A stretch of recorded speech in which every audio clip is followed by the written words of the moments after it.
Hello everyone. हम इस video में Punjab Haryana and Chandigarh high court के लिए पियोन भर्ती 2024 का मैथ के क्वेश्चन को डिस्कस करने वाले हैं। यह है 12वां प्रैक्टिस सेट। इस प्रैक्टिस सेट को कंप्लीट देखिएगा आप सभी लोग। चलिए शुरुआत करते हैं पहले क्वेश्चन से। किसी धन पर 12% वार्षिक दर से 2 वर्ष का चक्रवृद्धि ब्याज 1590 रुपये है। इस धन पर साधारण ब्याज कितना होगा? अच्छा क्वेश्चन है, सिंपल इंटरेस्ट पूछा है। तो हमको किस तरीके से करना है, ये 12% की फ्रैक्शन वैल्यू सभी को पता होगी कितनी होती है, 3/25। अगर 25 पे 3 का ब्याज मिल रहा है प्रत्येक वर्ष, तो हर साल 25 से 28 होगा, धन 2 वर्ष तक होगा। तो चलिए देखते हैं, 25 से 28 हो जाता है एक वर्ष में, फिर दूसरे वर्ष भी 25 से 28 हो जाता है। तो आप देखेंगे 25-25 कितना होता है, 625, और ये 28-28 कितना होता है, 784। अब आप देखेंगे इनमें इनमें आपको अंतर दिखाई देगा 625 से 784 तक 159 का। अब ये 159 क्या है, चक्रवर्ती ब्याज हमारे अकॉर्डिंग, लेकिन इसमें दे रखा है 1590 रुपये। अब 159 यूनिट की वैल्यू है 1590 रुपये क्वेश्चन में, और हमको चाहिए पहले मूलधन। तो मूलधन 625 की यूनिट की वैल्यू निकाल लेंगे। तो हमको 1559 रुपये, ये 1590 दे रखा है, 159 की वैल्यू है, 625 की वैल्यू हमें चाहिए। तो आप इसे काटेंगे तो ये 6250 रुपये मूलधन आ गया। ठीक है, जब मूलधन आ गया तो अब सिंपल इंटरेस्ट निकालना आसान हो जाएगा। अब 6250 पर अब हमें 12% की वार्षिक दर से, मतलब 12% से प्रत्येक वर्ष मिल रहा है 2 वर्ष तक, 24% हो जाएगा। तो 24% की वैल्यू निकाल लेंगे। तो आप 0 से 0 कैंसिल कर लो, 5 से काटेंगे 2 बार, 5 से काटेंगे तो ये कितने बार कट जाएगा, तो ये कट जाएगा 125 बार कट जाएगा, और 2 से काटेंगे इसे 12 बार कट जाएगा। अब इसे मल्टीप्लाई करेंगे तो ये आ जाएगा 1500।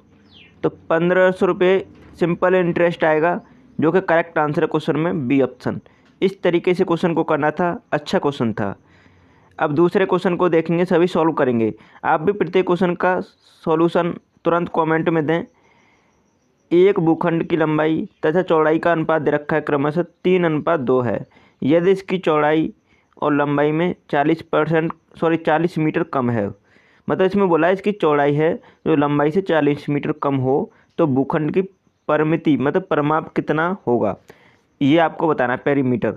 तो आपको देखो क्या करना है, हमें पता है लंबाई और चौड़ाई का अनुपात दे रखा है 3:2, लेकिन इसमें बोला चौड़ाई लंबाई से 40 मीटर कम है, लेकिन हमारे अकॉर्डिंग अनुपात में कितनी कम है, देखेंगे 3 से 2 कितना कम है, 1। अब ये 1 यूनिट की वैल्यू है 40, तो आपको 3 यूनिट की वैल्यू निकालना हो तो कितना हो जाएगा, 3 से मल्टीप्लाई, तो 4 से 12, 120 लंबाई हो जाएगी। ठीक है, हमने मान ली, देखो यहाँ पर बोला है लंबाई और चौड़ाई क्रमशः दे रखे हैं, तो लंबाई अगर 3 है और चौड़ाई है इसमें 2, तो इसमें देखो पहले लंबाई तो 3 से मल्टीप्लाई करने पे 120 आ जाएगी। अगर चौड़ाई निकालनी हो तो 40 में 2 से मल्टीप्लाई कर लो तो 80 आ जाएगी। अब लंबाई चौड़ाई मिल गई है आपको, तो इसमें परिमाप का फॉर्मूला क्या होता है, परिमाप का फॉर्मूला होता है 2 गुणा लंबाई प्लस चौड़ाई, यही तो होता है। अब इसमें 2 गुणा लंबाई हमारी 120 निकल के आई थी और चौड़ाई आई थी 80। अब इसे मल्टीप्लाई कर दो, जोड़ने के बाद 120 और 80 200, 200 मल्टीप्लाई 2 करेंगे तो 400 उसका परिमाप आ जाएगा। 400 मीटर इसका परिमाप आ गया, जो कि करेक्ट आंसर है सी ऑप्शन में। इस तरीके से क्वेश्चन को करना था, अच्छा क्वेश्चन था। चौथे क्वेश्चन को सभी सॉल्व करें, अच्छा क्वेश्चन है। देखो ये ऑप्शन है, जल्दी से कमेंट में आंसर दो। देखो यहाँ पर दे रखा है 427 रुपये को ए बी सी में इस प्रकार बांटा गया है कि ए के भाग का तिगुना, बी के भाग का चौगुना तथा सी के भाग का 7 गुना परस्पर बराबर है, तो सी का भाग कितना है। देखो बहुत ही अच्छा क्वेश्चन है। इसमें क्वेश्चन को समझने वाली बात क्या कहाँ है, चलिए देखते हैं। देखो इसमें क्या है, इसमें बोला गया है क्वेश्चन में, मतलब ए के भाग का तिगुना, तो ए के भाग का तिगुना मतलब जैसे कि हम क्या करेंगे 3a। अब बोला है बी, अब ये बराबर है किसके, बी के भाग के चौगुना, तो बी का भाग 4 गुना है, मतलब इसके बराबर है। और फिर बोल रहा है आगे, और सी के भाग के 7 गुना, तो 7 गुना सी, ये है। अब देखो इनका हमको रेशियो नहीं पता है, तब तक हम इस क्वेश्चन को सॉल्व नहीं कर पाएंगे।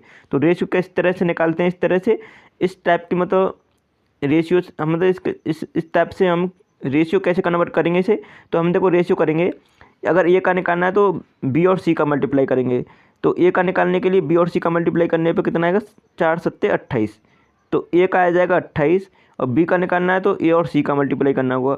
7 × 21, बी का आ गया 21 और सी का निकालना है तो ए और बी का मल्टीप्लाई करना होगा।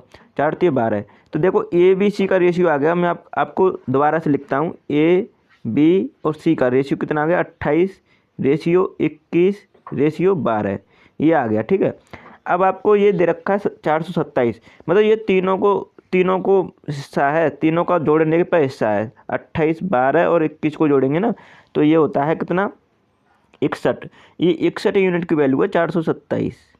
ठीक है, अब आपको निकालनी है सी का भाग कितना है, सी का 12 है तो सी का मल्टीप्लाई कर लेंगे 12 से। ठीक है, तो यहाँ पे 427 जो दे रखा है, ये दे रखा है 61 यूनिट का वैल्यू। अब 12 यूनिट की वैल्यू निकालेंगे तो आप इसे काटेंगे तो काटने पीटने के बाद आएगा, ये 8 बार कट जाएगा, नहीं सॉरी 7 बार कट जाएगा और 7 × 12 करेंगे तो 12 सत्ते 84, जो कि आपको करेक्ट आंसर में दे रखा है ई ऑप्शन।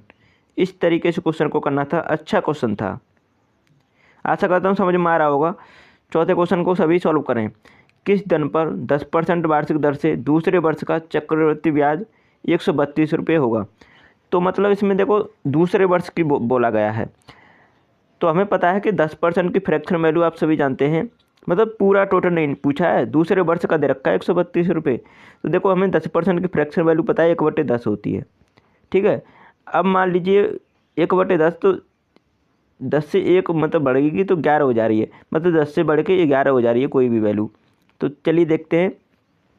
तो हमें पता है कि जैसे कि ये मान लीजिए 100 रुपये या कोई चीज़, ठीक है, उस पर 1/10 बढ़ रही है, तो 1/10 का मतलब 100 की चीज़ पे 1/10 करेंगे तो 10 हो जाएगी, फिर दूसरे वर्ष भी ना 10 हो जाएगी। अब फिर इसका भी 10 निकालेंगे तो 1/10 निकालेंगे तो कितना हो जाएगा 1। तो इसमें पूछा है कि पहला वर्ष तो ये हो गया और दूसरा वर्ष कितना हो गया, ये दोनों मिला के, तो 10 और 1 11, ये 11 यूनिट की वैल्यू दे रखी है 132। तो हमको कितने यूनिट की वैल्यू चाहिए, तो उसमें पूछा है किस धन पर, किस धन का मतलब है मूलधन, तो मूलधन हमने माना 100, तो 100 से मल्टीप्लाई कर लेंगे। तो ये 11 यूनिट की वैल्यू 132 है, जैसे कि 132 जो दे रखा है ये 11 यूनिट की वैल्यू है और हमको 100 यूनिट की वैल्यू चाहिए। तो आराम से इसे कैलकुलेट कर सकते हैं, 11 से काटेंगे 12 बार और 12 × 100 करेंगे तो 1200 रुपये इस क्वेश्चन का करेक्ट आंसर है। इस तरीके से क्वेश्चन को करना था, बहुत ही अच्छा क्वेश्चन था, आशा करता हूँ समझ में आया होगा। अब आपको कहीं ना कहीं ये समझ में नहीं आया होगा कि 100 से इस तरह से 1/10 कैसे कर लिया, क्योंकि 1/10 मतलब 10% की फ्रैक्शन वैल्यू होती है 1/10, सभी जानते हैं 1/10। अगर 10 पे 1 का लाभ मतलब ब्याज मिल रही है तो प्रत्येक बार 10 से 11 हो जा रही है, समझ रहे हैं कि नहीं। तो मतलब यही चीज़ पूछा है, पहले वर्ष 10 थी तो 11 हो गई, तो मतलब 11 यूनिट की वैल्यू है 132, यही चीज़ समझना था आपको। तो सी ऑप्शन इस क्वेश्चन का करेक्ट आंसर है। अब 5वें क्वेश्चन का आंसर करें सभी, अच्छा क्वेश्चन है। एक आयताकार बाग में लंबाई तथा चौड़ाई में से प्रत्येक में 20% की वृद्धि करने पर इसके क्षेत्रफल में कितने प्रतिशत की वृद्धि होगी। अच्छा क्वेश्चन है। हमें पता है आयताकार कोई भी आकृति होती है इस तरह से, तो उसकी लंबाई और चौड़ाई इन दोनों का मल्टीप्लाई करते हैं तो क्षेत्रफल आता है, लंबाई इंटू चौड़ाई करते हैं तो क्षेत्रफल निकल के आता है एरिया। अब हमको पता है इसमें 20% की वृद्धि की जा रही है प्रत्येक में, प्रत्येक मतलब लंबाई में भी 20% और चौड़ाई में भी 20% की वृद्धि की जा रही है। तो क्षेत्रफल में कितने प्रतिशत की वृद्धि होगी, चलिए देखते हैं। मान लीजिए क्षेत्रफल पहले लंबाई थी उसकी 100, जैसे कि लंबाई थी 100, तो लंबाई थी 100, ठीक है, तो 100 थी, अब उसे 120 कर दिया गया। अब देखो चौड़ाई भी मान लीजिए 100 थी तो उसे कर दिया गया 120, फिर से बढ़ गया 120। अब देखो 100 और 100 मतलब एरिया क्या होता है, हमने लंबाई भी 100 मान ली और चौड़ाई भी 100 मान ली, तो अगर लंबाई चौड़ाई को मल्टीप्लाई करेंगे तो कितना हो जाएगा 10,000, ठीक है। और ये अगर लंबाई भी 120 है और चौड़ाई भी 120 है, मल्टीप्लाई कर देंगे क्योंकि एरिया निकालना है ना हमें, एरिया निकालने के लिए ये कितना हो जाएगा 14,400, ठीक है। अब आप देखेंगे कि 2 जीरो से 2 जीरो इधर से भी कैंसिल कर दो, तो मतलब 100 से बढ़कर कोई चीज़ 144 हो रही है, तो कितना इंक्रीज हो रही है, तो 44 हो रही है, तो 44% वो बढ़ गई। तो करेक्ट आंसर है डी ऑप्शन। देख सकते हैं वेरी सिंपल क्वेश्चन था, तो डी ऑप्शन इस क्वेश्चन का सही जवाब है। अब 6वें क्वेश्चन को सभी सॉल्व करें। अच्छा क्वेश्चन है, किस तरीके से करना है। एक पेड़ की ऊंचाई में प्रति वर्ष 1/8 गुना वृद्धि हो जाती है। यदि पेड़ की वर्तमान ऊंचाई दे रखे 64 सेंटीमीटर हो तो 2 वर्ष के बाद इसकी ऊंचाई में कितनी हो जाएगी, 2 वर्ष बाद पूछिए। बहुत ही अच्छा क्वेश्चन है कि इस तरीके से करना है। जैसे प्रत्येक वर्ष 1/8 हो जा रही है, 1/8 गुना, तो मतलब मान लीजिए वो पेड़ की अगर ऊंचाई 8 सेंटीमीटर है तो 1 बढ़ रही है तो 9 हो जाएगी, फिर दूसरे वर्ष भी 8 से 9 हो जाएगी। तो हमें पता है कि इन दोनों का वर्क करेंगे, इन दोनों का मतलब तो मल्टीप्लाई करने पर 64 हो जाएगा 8 और ये 9 9 81। अब देखो 2 वर्ष में कितनी हो गई, 64 से 81। तो यही चीज़ पूछी थी उसने कि अगर वर्तमान में 64 है, जैसे वर्तमान में हमारे अकॉर्डिंग में 64 आ रही है, तो ये 64 यूनिट की वैल्यू 64 है तो 81 यूनिट की वैल्यू कितनी होगी, 81। क्योंकि देखो 64 यूनिट की वैल्यू 64 है तो 64 से डिवाइड कर लो 64 को तो 1 आ जाएगा, 1 मल्टीप्लाई 81 करेंगे तो 81। तो इसका सही जवाब होगा सी ऑप्शन, 81 सेंटीमीटर उसकी ऊंचाई होगी। तो आशा करता हूँ समझ में आया होगा, बहुत ही सिंपल तरीके से बताया था। अगर आपने अभी भी चैनल को सब्सक्राइब नहीं किया तो कर लीजिएगा, वीडियो को लाइक कर दीजिएगा, और आपने हमारी सभी प्रैक्टिस सेट नहीं देखे हैं उन्हें भी देखिएगा। और इसी तरह से मैंने क्वेश्चन को सॉल्व कराया है। Thanks for watching my video. आपने हमारी ये वीडियो नहीं देखी, इन्हें भी डायरेक्ट क्लिक करके यहाँ से देख सकते हैं।